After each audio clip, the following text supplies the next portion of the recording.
जानते होगे भाई कि कौन जीता होगा।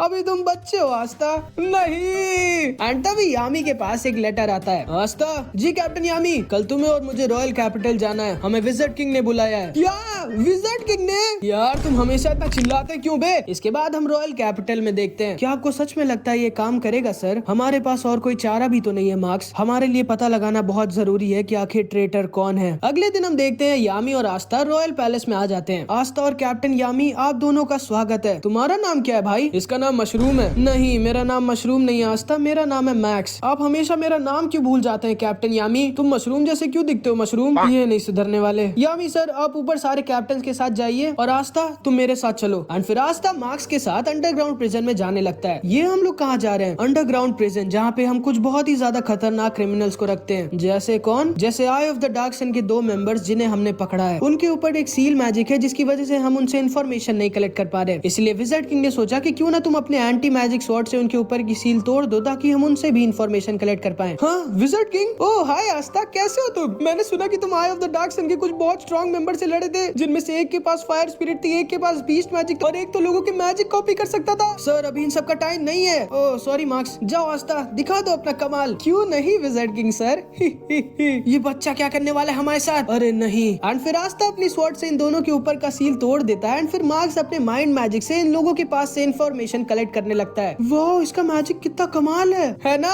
एंड इधर हम इन सारे कैप्टन्स को एक साथ देखते हैं। वाह मेरी तलवार कितनी मस्त लग रही है। हाँ सही कहा, लगता है तुमने किसी बढ़िया चोर बाजार से ली है। हर किसी के पास तुम्हारे जितना चोरी का पैसा नहीं है ऑस्कर। क्या बोला तुमने? सच में, लेकिन ऑस्कर तुम्हारे पास इतना ज्यादा पैसा आता कहाँ से है? चोरी करके। यार ये यामी हमेशा मेरे बगल में क्यों बैठता है? सारे कैप्टन्स यहाँ पर है सिवाय कैप्टन फुगिलियोन के, जिसको सुन के ये सारे के सारे बहुत दुखी और सीरियस हो जाते हैं। अरे नहीं, लगता है मैंने इन सब का मूड खराब कर दिया। अब मुझे इन सब का मूड ठीक करना होगा। ये देखो गाइस, कैप्टन फुगिलियोन। दोबारा ये करने की सोचना ही मत, वरना मैं तुम्हें मार डालूंगा। तुम तो फनी हो बच्चे। और ये लड़की हमेशा सोती क्यों रहती है? माफ करना आप सब मुझे, मैं थोड़ा सा लेट हो गया। आखिर तुम कैसे लेट हो सकते हो विलियम्स? हर इंसान से कभी ना कभी गलती होती है ऑस्कर। क्या मैं पूछ सकता हूँ विलियम्स, तुम इतने दिनों से कहाँ थे? नहीं, मैं इस बारे में तुम्हें कुछ भी नहीं बताऊंगा। एंड तब ये सारे के सारे फिर से सीरियस हो जाते हैं। ओह नो, ये सब के सब फिर से सीरियस हो गए। मुझे ही कुछ करना होगा। अगर तुमने मेरी एक्टिंग करने की कोशिश की गोल्डी, तो मैं तुम्हें जान से मार डालूंगा। तुम तो बहुत ज्यादा फनी हो बच्चे। वैसे विलियम्स, तुम किसी ऐसे को जानते हो क्या जो लाइट मैजिक यूज करता है? Light magic? नहीं। एंड ये सब फिर से सीरियस हो जाते हैं। शायद फिर से मेरी बारी आ गई। ये देखो गाइस, यामी। ओए बच्चे अब बस करो, वरना मैं तुम्हारा खुद का मुंह देखने लायक नहीं छोड़ूंगा। और कहाँ है जूलियस? हमें तब से वेट करा रहा है। सारे के सारे कैप्टन प्लीज अंडरग्राउंड प्रिजन में आ जाइए। एंड फिर ये सारे के सारे कैप्टन अंडरग्राउंड प्रिजन में आ जाते हैं, जहाँ पे आस्था, विज़ार्ड किंग और मैक्स होते हैं। ये दोनों तो आई ऑफ द डार्क सन के मेंबर्स हैं। कुछ इन्फॉर्मेशन निकली क्या इनके पास से? हाँ, आस्था और मार्क्स की मदद से हमने काफी ज्यादा इन्फॉर्मेशन कलेक्ट कर लिया और हमें पता चला है कि आई ऑफ द डार्क सन के लीडर का नाम लाइट है, जिसके पास एक 4 लीफ क्लोवर और लाइट मैजिक है। और इनके ग्रुप में 100 से भी ज्यादा लोग हैं, जिनका मेन एम हमारे पूरे क्लोवर किंगडम को तबाह करके एक नया स्टेट बनाना है। उनके ग्रुप के 3 सबसे स्ट्रॉन्गेस्ट मेंबर्स हैं, राया, फाना और वेटो। और इतना ही नहीं, हमें ये भी पता चला है कि आप सारे कैप्टन्स के बीच एक ऐसा ट्रेटर है जिसने आई ऑफ द डार्क सन की मदद की थी। क्या? और जिस कैप्टन ने क्लोवर किंगडम को धोखा दिया था वो कोई और नहीं बल्कि ऑस्कर है। क्या ये झूठ है? मुझे तो पहले से ही पता था। अब समझ आया तुम्हारे पास इतना पैसा कहाँ से आता है ऑस्कर। ये दोनों झूठ बोल रहे हैं। मेरे माइंड मैजिक से कोई भी झूठ नहीं बोल सकता, क्योंकि मैं सीधे लोगों के दिमाग से बात करता हूँ। आप पकड़े गए कैप्टन ऑस्कर। आपको पता है आपकी वजह से फुगिलियोन सर का क्या हाल हुआ? नहीं, ये नहीं हो सकता। Invisible magic. एंड तभी ऑस्कर अपना इनविजिबल मैजिक यूज करता है और इनविजिबल हो जाता है। अरे नहीं, अब जब तक ये इनविजिबल है हमारा कोई भी अटैक इसको लगेगा नहीं। क्या? फिर तो इसे हम पकड़ ही नहीं सकते। सही कहा, invisible magic, invisible troops. And तभी ऑस्कर के इनविजिबल ट्रूप्स इन सब के ऊपर अटैक कर देते हैं एंड ऑस्कर वहाँ से भाग जाता है। बेचारा ऑस्कर। एंड ऑस्कर उस कैसल से बाहर भागने वाला होता है। मुझे जल्दी से इस कैसल से निकलना होगा। लेकिन तब ये आस्था पीछे से ऑस्कर के ऊपर अटैक कर देता है। ये क्या? इसे मैं दिखा कैसे? और तुम्हारा अटैक मुझे लगा कैसे? ये तो इम्पॉसिबल है। बेचारे ऑस्कर को शायद पता नहीं होगा, लेकिन आस्था की का यूज कर सकता है और उसके पास एक एंटी मैजिक स्वॉर्ड है। उसका आस्था से बच के निकलना इम्पॉसिबल है। एंड तभी ऑस्कर के इनविजिबल सोल्जर्स आस्था के ऊपर अटैक कर देते हैं। मुझे इस बच्चे को जल्दी से मारना होगा वरना मैं यहाँ से भाग नहीं पाऊंगा। Hello Oscar. हाँ आर्ट मैजिक पेंटिंग प्रिजन। हाँ ये कैसा मैजिक है? एंड तभी गोल्डी अपने आर्ट प्रिजन मैजिक से ऑस्कर को पकड़ लेता है। अच्छा हुआ तुम दोनों ने इसको पकड़ लिया आस्था, वरना ये कैप्टन मेरा पूरा रॉयल कैसल ही तोड़ डालते। हाँ ये लड़की अभी भी सो रही है और सोते सोते दौड़ कैसे रही है? ये यामी दौड़ती को इतना क्यों देख रहा है? आस्था तुम सच में कमाल हो, मेरे दोस्त बनोगे क्या? एक कैप्टन का दोस्त? हाँ क्यों नहीं। उसके बाद मार्क्स की मैजिक से इन सबको पता चल जाता है कि ऑस्कर ने पैसों के लिए कितने बुरे काम किए होते हैं एंड इसने पैसों के लिए ही एक मैजिक बैरियर विज़ार्ड को किडनैप कर लिया था, जिसकी वजह से उस दिन आई ऑफ द डार्क सन वाले रॉयल कैपिटल के अंदर घुस पाए थे। ऑस्कर ने जो कुछ भी किया वो गलत था, लेकिन हम इस बात को किसी और तक नहीं पहुंचने दे सकते। और मैं चाहता हूं कि आप सारे लोग भी अपने स्क्वाड मेंबर्स पर नजर रखें, क्योंकि अभी कई और सारे मैजिक नाइट्स हो सकते हैं जो secretly eye of the dark sun के लिए काम कर रहे हो। Okay sir. एंड फिर ये सारे कैप्टन्स वापस लौट जाते हैं, लेकिन तभी हम राया को देखते हैं। अच्छा हुआ कोई मुझे पहचान नहीं पाया। एंड असल में राया भी इन सारे लोगों में से एक था, और वो कौन था ये हमें बाद में पता चलेगा। एंड फिर इधर हम यामी आस्था और विज़ार्ड किंग को देखते हैं। क्या हुआ जूलियस? माफ करना मुझे आप दोनों को रोकना पड़ा, लेकिन मुझे अंदर से बहुत दुख हो रहा है और यकीन नहीं हो रहा कि जिसके साथ मैं सालों से लड़ा उसने ही मुझे धोखा दे दिया। तुम कहना क्या चाहते हो जूलियस? यही कि मेरा सारे लोगों के ऊपर से विश्वास उठ गया है। मुझे समझ नहीं आ रहा कि कौन अपना है और कौन पराया, सिवाय तुम्हारे यामी, क्योंकि तुम पर मैं आंख बंद करके भरोसा कर सकता हूँ। हाँ इंटेरोगेशन के दौरान हमें एक चीज और पता चली थी जो मैं सबको नहीं बता सकता। क्या आस्था? तुम्हें याद है वो टैबलेट जो हमने आई ऑफ द डार्क सन के बेस पे देखा था? वो कोई मामूली टैबलेट नहीं था। आई ऑफ द डार्क सन वाले उस टैबलेट पे मैजिक स्टोन्स कलेक्ट करके लगा रहे हैं, जिनमें से एक मैजिक स्टोन फुगीलियन के पास था, जिसकी वजह से आई ऑफ द डार्क सन वालों ने फुगीलियन पे अटैक किया था। आखिर ये लोग उन मैजिक स्टोन्स को उस टैबलेट पे लगा क्यों रहे? क्योंकि उन लोगों को यकीन है कि जब वो लोग सारे मैजिक स्टोन्स उस टैबलेट पे लगा देंगे तब वो सारे अपने ट्रू फॉर्म में आ जाएंगे और उनके मास्टर का पुनर्जन्म होगा, जिससे उन लोगों को रोकना इम्पॉसिबल हो जाएगा। तो तुम चाहते हो कि हम लोग ये होने से पहले रोक दें? हाँ सही कहा। अभी 4 स्टोन्स और बचे हैं, जिनमें से एक ब्लैक ओशियन के अंडर वाटर टेम्पल में है। ओह तो तुम चाहते हो मैं अपनी ब्लैक बुल स्क्वाड के साथ वहाँ जाके आई ऑफ द डार्क सन से पहले उस मैजिक स्टोन को कलेक्ट करूँ? हाँ अगर तुम जाना चाहो तो यामी।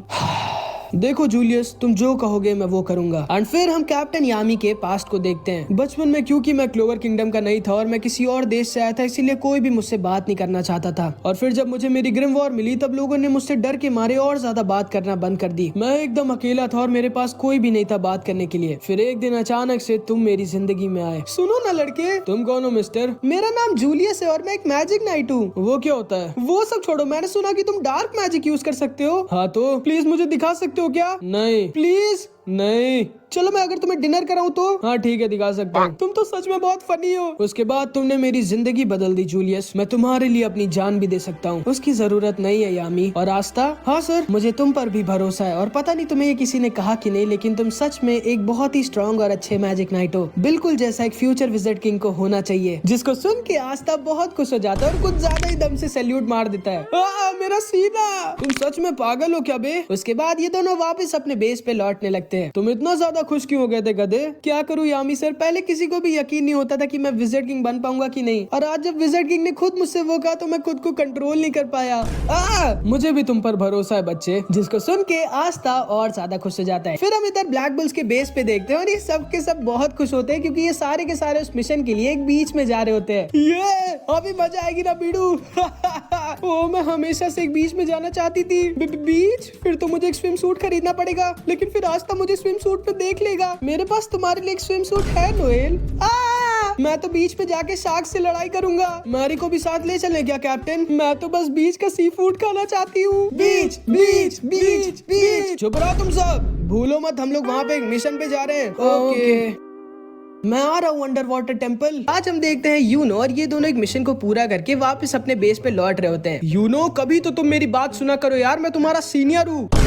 अरे कम से कम अभी तो सुन लो। लेकिन तभी इन लोगों को किसी के बहुत जोर चिल्लाने की आवाज आती है। ये लोग नीचे उस आवाज के पास जाते हैं तो इन्हें पता चलता है कि नोएल शर्म के मारे चिल्ला रही होती है। एंड नोएल को देख के क्लॉस वहीं पर बेहोश हो जाता है। अरे तुम लोग तो गोल्डन डॉन के मैजिक नाइट्स हो, चिंता मत करो, यहाँ पर सब ठीक है। वो तो बस ये नोएल थोड़ा सा शर्मा रही थी। वैसे तुम तो आस्था के भाई यूनो हो ना? तुम तो बहुत हैंडसम हो यार, हमारे साथ बीच चलोगे क्या? अरे ये तो मेरा प्रिंस है, काश ये भी हमारे साथ बीच चले। नहीं मैं नहीं चलूंगा। बिल्कुल सही कहा तुमने यूनो, हम गोल्डन डॉन वाले तुम ब्लैक बुल्स वालों की तरह इतना खाली नहीं है, हम लोगों के पास बहुत मिशन होते हैं। एंड फिर ये तीनों वहाँ से चले जाते हैं। एंड फिर फाइनली नोएल को एक स्विम सूट पसंद आता है। ये वाला अच्छा लग रहा है, पता नहीं आस्था का क्या रिएक्शन होगा मुझे इसमें देख के। एंड अगले दिन हम देखते हैं ये सब तैयार होते हैं बीच पे जाने के लिए। ओए तुम दोनों मेरी क्रेजी साइक्लोन से नीचे उतरो। मैग्मा सेनपाई आप तो जानते हैं ना हम दोनों उड़ नहीं सकते।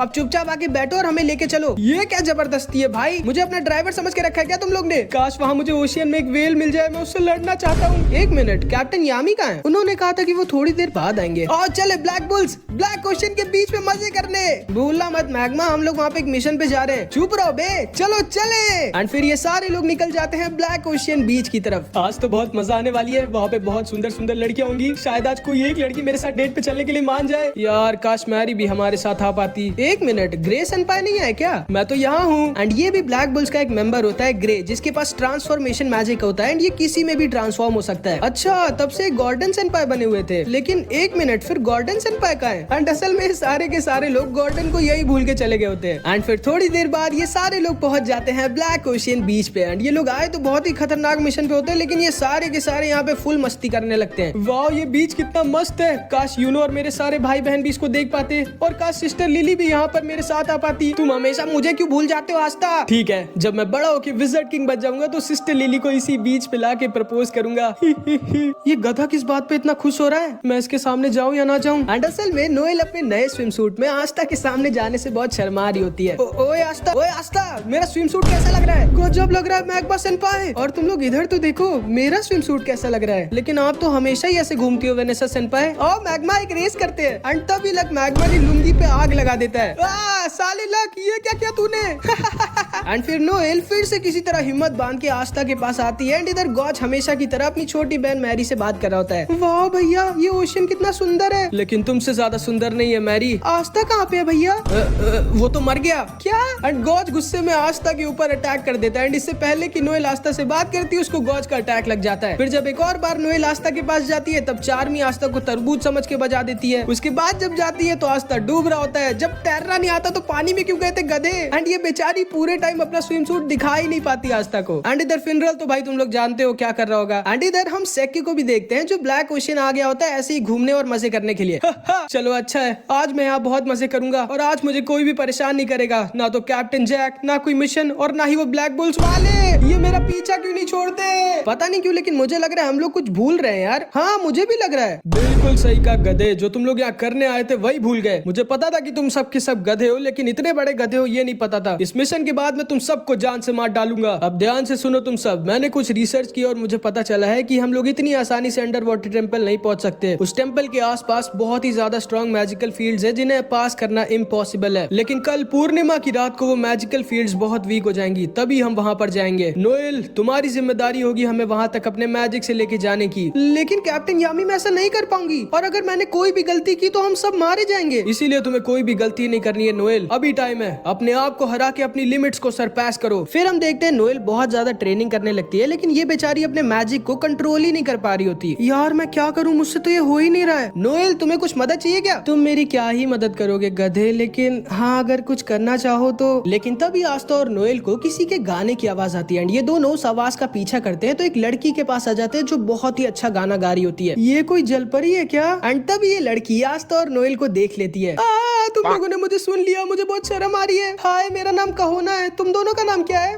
मेरा नाम नोएल है और ये गधा है। ओह हाय नोएल और गधा। अरे ये मजाक करिए, मेरा नाम आस्था है। तुम इतनी रात में यहाँ पे क्या करी हो कहोना? ओह वो तो मैं बस ट्रेनिंग कर रही थी। असल में मैं एक बहुत ही फेमस आइडल बनना चाहती हूँ, और फिर मैं पूरे वर्ल्ड में घूमूंगी और ट्रैवल करूंगी और हर जगह गाना गाऊंगी। ये लड़की थोड़ी सी अजीब है। एक मिनट, तुम्हें कितनी चोट लगी है आस्था? रुको। एंड तभी कहोना गाना गाने लगती है एंड अपनी म्यूजिक हीलिंग मैजिक से आस्था को फिर से पूरा हील कर देती है। वाह, तुम्हारा मैजिक तो कमाल है कहोना। तुम्हारा मैजिक कंट्रोल इतना अच्छा कैसे कहोना? मैं भी इसी चीज की ट्रेनिंग कर रही हूँ। ओह देखो, मैं तुम्हें बताती हूँ। अपने मैजिक को कंट्रोल करने के लिए तुम्हें अपने दिल को शांत करना होगा, और वो मैं कैसे कर सकती हूँ? तुम्हारे साथ हुए सारे अच्छे पलों को याद करके, जैसे तुम्हारी फैमिली के साथ बिताया वक्त। लेकिन हम तो जानते हैं कि नोएल का पास्ट कितना दुख से भरा हुआ होता है, एंड उसकी फैमिली के साथ एक भी अच्छा पल नहीं होता। थैंक यू कहोना, लेकिन ये टिप मेरे किसी काम की नहीं है। एंड नोएल फिर से अपने मैजिक कंट्रोल की ट्रेनिंग करने लगती है। नोएल इधर बहुत मेहनत से ट्रेनिंग कर रही होती है, एंड ये लोग यहाँ पे फुल मस्ती कर रहे होते हैं। लाक आज तुम नहीं बचोगे, मुझे शांति से हगने दो वरना मैं तुम सबको जान से मार डालूंगा।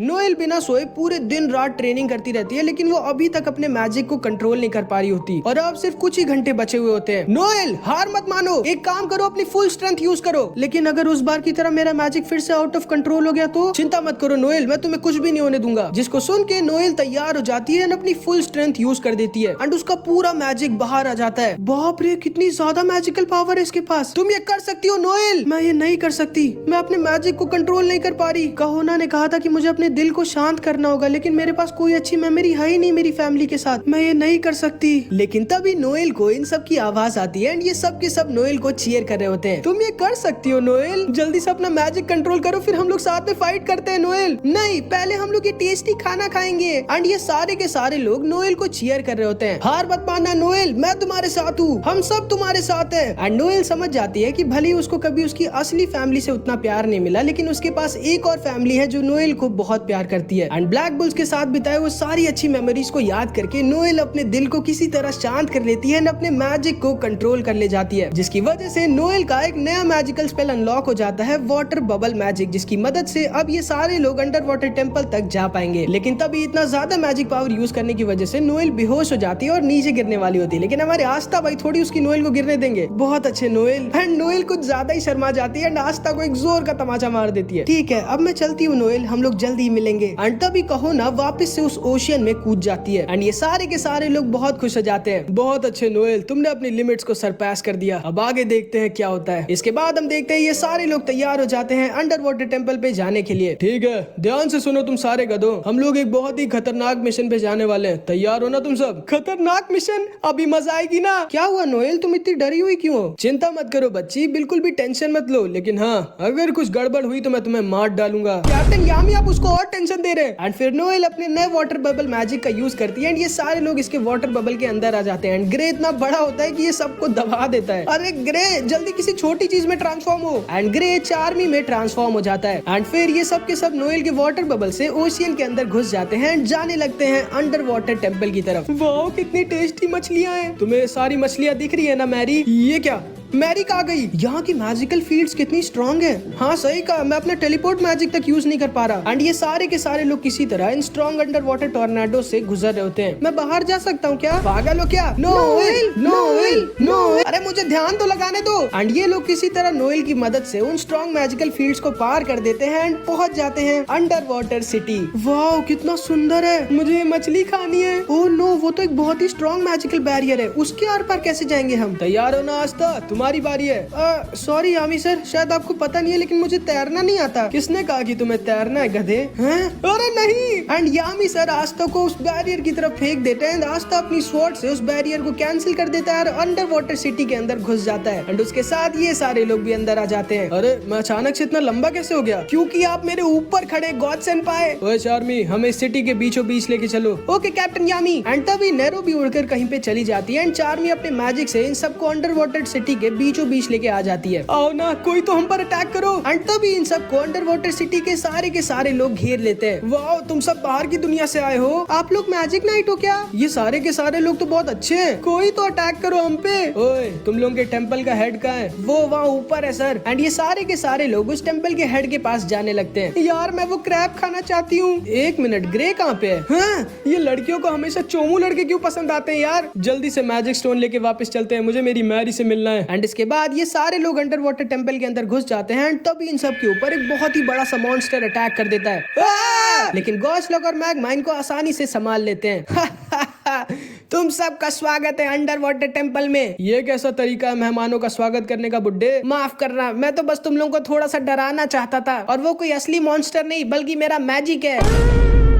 अगली बार सोचना ही मत मुझे डराने की। ठीक है बुढ़ऊ, ध्यान से सुनो जो भी तुम्हारा नाम है। हम लोग यहाँ पर एक काम से आए हैं। मैं जानता हूँ तुम सब यहाँ पे मैजिक स्टोन लेने आए हो ना, चिंता मत करो, मैं तुम लोगों को वो मैजिक स्टोन दे दूंगा अगर तुम लोग मेरे गेम में जीत जाओगे। क्यों ना इसे पीट के हम लोग जबरदस्ती इसका मुंह खुलवा दे? हाँ मैं भी यही सोच रहा था। मैं पीट दूं क्या इसे? आप लोग पागल हो क्या? हम लोग मैजिक नाइट्स है, मैजिक नाइट्स ये सब नहीं करते। ठीक है बुड्ढे, स्टार्ट करो तुम्हारा गेम। क्यों नहीं? एंड तब ये बूढ़ा अपने मैजिक से 9 अंडर वाटर टेम्पल गार्डियंस को समन कर देता है एंड ये सारे के सारे बहुत स्ट्रांग होते हैं। तैयार हो जाओ तुम सब। Creation magic ocean playground. ये क्या हो रहा है? एंड अब जब आस्था होश में आता है तो वो एक अजीब सी जगह पर होता है। ये कौन सी जगह है? ध्यान से सुनो मैजिक नाइट्स, तुम सारे के सारे 9 लोग अलग अलग जगह पर पहुंच चुके हो और तुम सबके सामने है एक एक अंडर वाटर टेम्पल गार्डियन, जिनके साथ तुम सबको 1v1 करना है। और हाँ, तुम लोग चाहो तो एक दूसरे को ढूंढ के टीम अप भी कर सकते हो और लास्ट में जिस टीम के सारे प्लेयर हार जाएंगे वो टीम इस गेम को हार जाएगी। तो शुरू करो। ये मैं कहाँ फंस गया? मैं यहाँ से भागना चाहता हूँ लेकिन मैं भाग भी नहीं सकता। एंड इधर हम ग्रे को देखते हैं जो एक क्रैब में ट्रांसफॉर्म हो जाता है क्योंकि इसको लड़ना पसंद ही नहीं होता। एक मिनट, हम लोग तो 10 लोग थे, एक कौन बच गया? और वो एक कोई और नहीं बल्कि यामी सर होते हैं। ओए बुड्ढे, मुझे क्यों नहीं भेजा उस गेम में? मैं बेवकूफ थोड़ी हूँ, मैं जानता हूँ कि आप अकेले उन 9 के 9 गार्डियंस को एक साथ हरा सकते हैं। आप मेरे साथ यहाँ बैठिए और गेम का मजा लीजिए। मुझे तुम पसंद आए बुड्ढे। ये 1v1 अब आएगी ना मजा। ये क्या यार, मेरे ही सामने तुम्हारे जैसा लूजर आना था। तुम्हारे पास तो मैजिक ही नहीं है। ऐसा है क्या? तो आ जाओ देख लेते हैं मैं लूजर हूँ कि नहीं। क्या लगता है कैप्टन यामी, कौन जीतेगा? मेरी टीम जीतेगी आराम से। आपको बहुत बड़ी गलत फहमी है कैप्टन यामी। मेरे गार्डियंस के सामने आपका एक भी स्टूडेंट टिक नहीं सकता। हाँ, वो तो वक्त ही बताएगा। एंड फिर इन सब की फाइट स्टार्ट होती है एंड आस्था, मैग्मा, लक, गॉचर, वेनेसा फाइट स्टार्ट होते ही खत्म कर देते हैं। ये क्या? ये तो इम्पॉसिबल है। आपके सारे के सारे स्टूडेंट्स तो सीनियर मैजिक नाइट तक नहीं है, फिर ये सब इतने स्ट्रॉन्ग कैसे हैं? हाँ, भले इन सब की रैंक बहुत कम है लेकिन ये सब के सब हिले हुए हैं और गजब के स्ट्रॉन्ग है। एंड इधर फिनरल भी अपने अपोनेंट को किसी तरह हरा देता है और चार्मी इधर मस्त अपना खाना खा रही होती है। उसको लड़ाई वड़ाई से कुछ मतलब ही नहीं। लेकिन तभी चार्मी के सामने उसकी अपोनेंट आ जाती है। तुम तो बहुत क्यूट हो लेकिन फिर भी मुझे तुम्हें हराना होगा, सॉरी। ओ अच्छा, आ जाओ फिर देख लेते हैं कौन हारता है और कौन जीतता है। वैसे भी मुझे अपने खाने को ज्यादा वेट कराना पसंद नहीं। एंड तभी ये गार्डियन अपने स्लीप म्यूजिक मैजिक से चार्मी को वहीं पर सुला देती है। ये कैसा मैजिक है? एंड तभी हम देखते हैं आस्था के सामने भी अचानक से एक बहुत स्ट्रॉन्ग अपोनेंट आ गया होता है जो डांस मैजिक का यूज कर रहा होता है, जिसकी वजह से आस्था को थोड़ी दिक्कत हो रही होती है। उसके बाद ये गार्डियन जिसने चार्मी को सुला दिया था वो नोएल के पास आ जाती है। तो तुम अंडर वाटर टेम्पल आ ही गई नोएल। हाँ, तुम्हें मेरा नाम कैसे पता है? क्योंकि असल में ये गार्डियन कोई और नहीं बल्कि कहोना होती है। तो तुम एक गार्डियन हो कहोना? सॉरी नोएल, तुम मेरी दोस्त हो लेकिन फिर भी मुझे तुम्हें हराना होगा क्योंकि अगर आज हमारी टीम जीत गई तो फिर दादाजी मुझे और मेरे बड़े भाई को बाहर की दुनिया में जाने देंगे ताकि हम लोग आइडल बनने का सपना पूरा कर पाएं। एंड कहोना का भाई ये होता है जो यहाँ आस्था से लड़ रहा होता है और ये बुढ़ा कहोना का दादाजी होता है। मानना पड़ेगा कैप्टन यामी, आपके स्टूडेंट्स बहुत स्ट्रांग हैं लेकिन वो सब मिलके भी मेरे बेटे को नहीं हरा सकते। एंड कहोना और इस लड़के ब्लू के पापा भी एक गार्डियन होते हैं जो अभी लक और मैग्मा से एक साथ लड़ रहे होते हैं। एंड ये सच में काफी स्ट्रांग होते हैं। तुम तो सच में बहुत स्ट्रांग हो, मुझे बहुत मजा आ रही है। मजा तो मुझे भी आ रही है। लक और ये है भी बहुत स्ट्रांग लेकिन ये हम लोगों को नहीं हरा सकता। आ जाओ फिर तुम दोनों एक साथ। और अगर मैं सच बताऊं तो मजा मुझे भी बहुत आ रही है। लेकिन तभी अचानक से वो पूरा का पूरा अंडर वाटर सी टेम्पल हिलने लगता है मानो भूकंप आ गया हो। लेकिन ये कोई भूकंप नहीं बल्कि वेटो होता है जो उतने स्ट्रॉन्ग वाटर बैरियर को तोड़कर कुछ और आई ऑफ द डार्क सन के मेंबर्स के साथ अंडर वाटर टेम्पल के अंदर घुस गया होता है। आओ अब शुरू करते हैं असली गेम। तुम इंसान तो नहीं हो सकते क्योंकि अंडर वाटर सी टेम्पल के बैरियर को कोई इंसान नहीं तोड़ सकता। सही कहा, मैं एक जानवर हूँ जो आज तुम सबको मौत की नींद सुला देगा। एंड तभी लक भी वेटो को देखता है और सोचता है ये आदमी कोई नॉर्मल विलन नहीं हो सकता, इसके पास कैप्टन यामी से भी ज्यादा मैजिकल पावर है। तुमने जो किया है उसकी सजा तुम्हें जरूर मिलेगी। तो आओ ना, दो मुझे सजा अगर तुम दे सकते हो तो। एंड तभी कहोना के पापा अपना स्ट्रॉन्गेस्ट अटैक वेटो के ऊपर यूज करते हैं लेकिन वेटो हिलता तक नहीं। अब मेरी बारी। एंड वेटो अपने सिर्फ एक अटैक से इस आदमी को सुला देता है। ये नहीं हो सकता, इसने मेरे बेटे को एक अटैक में हरा दिया। माफ करना बुढ़ाऊ लेकिन तुम्हारा गेम यही खत्म होता है। अब मेरी बारी है खेलने की। लेकिन तभी कैप्टन यामी देखते हैं कि आई ऑफ द डार्क सन के एक मेंबर ने चुपके से यामी सर को अपने डायमेंशन ट्रैप मैजिक में पकड़ लिया होता है। अब तुम कुछ भी करके बाहर नहीं निकल सकते क्योंकि मैंने तुमको एक दूसरे ही डायमेंशन में भेज दिया है। एंड ये आदमी बिल्कुल सही कह रहा होता है। यामी सर इसके डायमेंशन प्रिजन मैजिक से बाहर निकल ही नहीं सकते क्योंकि वो इस समय एक अलग ही डायमेंशन में। अरे नहीं, तुम सारे गधों ध्यान से सुनो, मैं तुम लोगों की मदद करने नहीं आ सकता। अब तुम सबको एक साथ मिलकर ही लड़ना होगा तभी तुम इस वेटो को हरा पाओगे। अभी टाइम है ब्लैक बुल्स, तुम सबको अपने आप को हराना होगा और अपनी लिमिट्स को सरपास करना होगा। और हाँ, अगर तुम सब में से कोई एक भी मारा तो मैं तुम सबको मार डालूंगा। चिंता मत करो यामी, मैं तुम्हें ये पाप नहीं करने दूंगा। मैं तुम्हारे सामने तुम्हारे एक एक स्टूडेंट को बहुत दर्दनाक मौत दूंगा और उसके बाद जब तुम अपना दुख झेल नहीं पा रहे होगे तब मैं आके तुम्हें मारूंगा। अरे नहीं, हमें उससे लड़ना है। नहीं आस्था, तुम डर नहीं सकते, तुमको एक दिन विजिट किंग बनना है। चलो आस्था, मैं भी तुम्हारी मदद करूंगा। फिर हम देखते हैं वेटो ने इन दोनों को बहुत ज्यादा इंजर्ड कर दिया होता है। क्या हुआ, डर लग रहा है क्या? मैग्मा, चलो दिखा देते इसको कौन है हम लोग। आ जाओ। आओ ना, किस चीज का इंतजार कर रहे हो? इधर आओ। क्यों नहीं? एंड वेटो लक के ऊपर अटैक कर देता है लेकिन लक वेटो को डॉज कर वेटो के ऊपर एक लाइटनिंग पंच अटैक यूज कर देता है, लेकिन वेटो की बॉडी इतनी ज्यादा स्ट्रांग होती है कि उसको एक छोटी सी खरोच तक नहीं आई होती। उसके बाद लक अपनी फुल स्पीड दिखाता है जिसमें उसको कोई देख भी नहीं सकता, लेकिन वेटो तो भाई यामी और आस्था की तरह की का यूज कर सकता था, इसीलिए लक की स्पीड वेटो के ऊपर किसी काम की नहीं होती एंड वेटो लक के पीछे भागने लगता है। मैग्मा भी लक के साथ वेटो पे अटैक करने लगता है, लेकिन वेटो बहुत ज्यादा स्ट्रांग होता है एंड इन दोनों के अटैक्स वेटो को एक खरोच तक नहीं दे पा रहे होते। आस्था तुम्हें कैसे पता है कि वेटो उधर ही है? मैं वेटो की महसूस कर सकता हूँ ब्लू, और उनके साथ मैग्मा और लक सेनपाई की भी। हमें जल्दी चलना होगा ना, वरना तुम्हारे टीममेट्स मारे जाएंगे। चिंता मत करो ब्लू, वो दोनों मेरे भी सीनियर्स हैं, वेटो इतनी आसानी से उन लोगों को नहीं हरा सकता। एंड आस्था ने बिल्कुल सही कहा होता है, क्योंकि ये दोनों बहुत इंजर्ड हो गए होते लेकिन फिर भी हार नहीं मान रहे होते। एंड फिर हम लक और मैग्मा के पास्ट को देखते हैं कि कैसे ये लोग साथ में हमेशा आपस में लड़ते रहते हैं, लेकिन ये दोनों जानते हैं कि ये दोनों भले एक दूसरे से कितना भी लड़े, लेकिन ये दोनों एक दूसरे के बेस्ट फ्रेंड है। चलो लक, दिखा देते इसको हमारी पावर। हाँ चलो मैग्मा। एंड फिर मैग्मा और लक अपनी पूरी मैजिकल पावर को साथ में कंबाइन करके एक ऐसा स्ट्रॉन्ग अटैक बना देते हैं जो पूरे अंडर वाटर टेम्पल का हर एक इंसान सेंस कर सकता था, जो कि बहुत ही ज्यादा स्ट्रॉन्ग अटैक होता है। लेकिन इस बार भी वेटो इनके अटैक से हिलता तक नहीं एंड ये दोनों वहाँ पर बेहोश हो जाते हैं। क्या हुआ, डर लग रहा है क्या? आखिर क्या करूं मैं, ऐसे तो ये सारे मारे जाएंगे। आखिर कौन है ये आदमी जो इतने स्ट्रॉन्ग अटैक से हिला तक नहीं, जो पूरा अंडर वाटर टेम्पल तबाह कर सकता था? अब मरो। एंड वेटो इन दोनों को खत्म करने वाला होता है, लेकिन तभी वहाँ पर आस्था आ जाता है।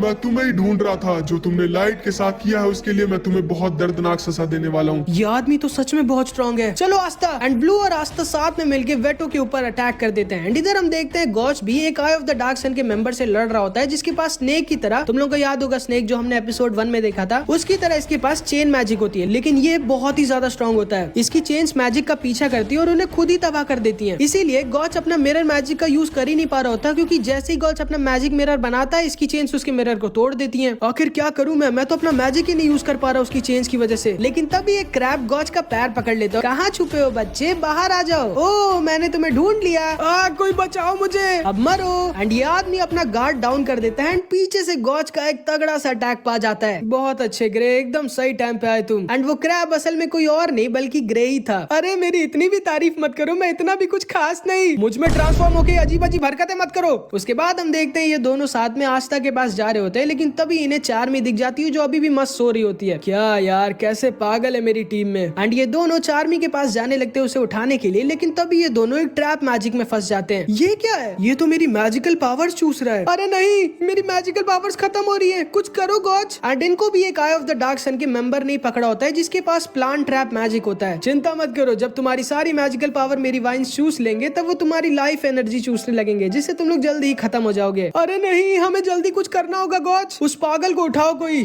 चार्मी उठो, चार्मी। वो ऐसे नहीं उठने वाली। हाँ मेरे पास एक आइडिया है। ग्रे, उस रॉक को अपने मैजिक से एक लेग पीस में ट्रांसफॉर्म कर दो। ओके। एंड ग्रे अपने मैजिक से इनके सामने वाले रॉक को एक लेग पीस में ट्रांसफॉर्म कर देता है। ओए चार्मी, देखो ये तुम्हारा लेग पीस चुरा रहा है। क्या? लेकिन मैं तो वेजिटेरियन हूँ भाई। तुम्हारी हिम्मत भी कैसे हुई मेरे खाने को चुराने के बारे में सोचने की? एंड चार्मी अपने हंग्री शीप मैजिक का यूज करती है एंड भाई इस बेचारे की बैंड बजा देती है एंड ये दोनों किसी तरह बच जाते हैं। मेरा चिकन। एक मिनट, ये चिकन पत्थर जैसा क्यों है? ये लड़की भले ही पागल है लेकिन ये है काफी स्ट्रॉन्ग। अरे नहीं, मेरा सारा मैजिक खत्म हो रहा है, अब तो मैं अपने ओरिजिनल फॉर्म में आ जाऊंगा। एंड इस आदमी के वाइन्स की वजह से ग्रे का सारा मैजिक खत्म हो गया होता है एंड वो अपने ओरिजिनल फॉर्म में आने लगता है। ओह, मैंने आज तक ग्रे का ओरिजिनल फॉर्म नहीं देखा। एंड ग्रे असल में एक बहुत ही क्यूट सी लड़की होती है जो बहुत ही ज्यादा शर्मीली होती है। प्लीज मुझे मत देखो।